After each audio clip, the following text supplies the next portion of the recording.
Good evening and welcome to the channel's studios here in London with your international news around the world in 5. Ракетный двигатель остался. Вот именно вот здесь вот оно. Russia has launched a series of missiles at Ukrainian cities in the second pre-dawn attack in 3 days. Pavlorad, a logistics hub near the central city of Dnipro, was hit ahead of a much-anticipated counteroffensive by Ukraine. The strike sparked a major fire, destroying dozens of houses and wounding at least 34 people. Hours later, the air raid alert sounded across the country, with the capital Kyiv among the targets. Across the country, the Ukrainian army said it shot down 15 of the 18 cruise missiles that had been fired from Russia. Smoke was seen rising over Khartoum as the Sudan conflict showed no sign of easing. Local TV reported the dense plume of black smoke was near the Republican Palace in the capital. Both sides agreed on Sunday to extend a much-violated humanitarian ceasefire that had been due to expire at midnight for a further 72 hours, in a move the RSF said was in response to international, regional and local calls. But fighting could be heard in Khartoum early on Monday, despite the supposed ceasefire extension, and the United Nations warned of a humanitarian breaking point as clashes between rival military forces entered a third week.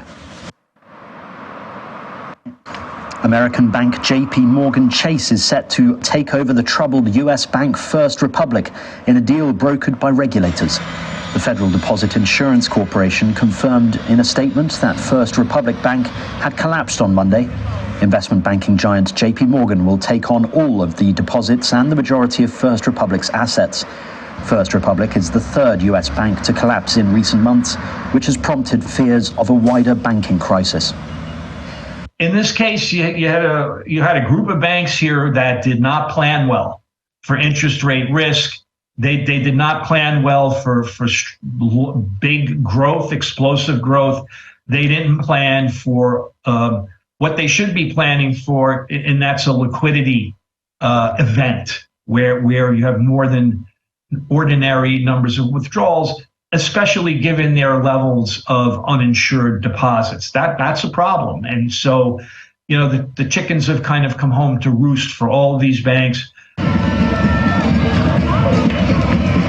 Clashes have erupted in Nantes in France as protesters marched across the western French city during Labor Day.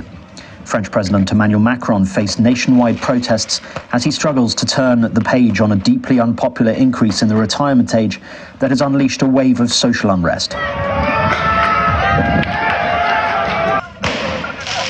Riot police fired tear gas canisters after protesters threw projectiles.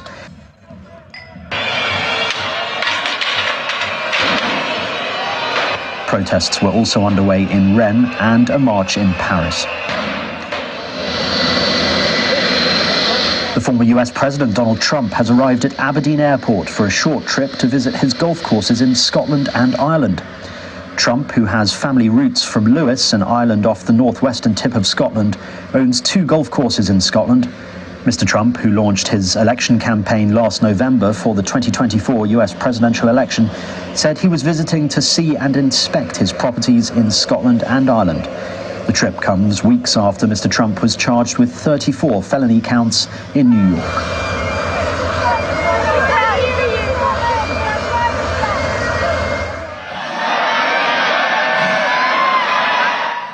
And finally, thousands of devotees have gathered in India's southern Thrissur city to watch elephants and priests take part in Thrissur Puram, an annual Hindu festival popular for its elephant parade. Elephants carrying cutouts of Hindu gods and goddesses on their heads paraded at the Vadak Unathan temple as priests played musical instruments as devotees cheered.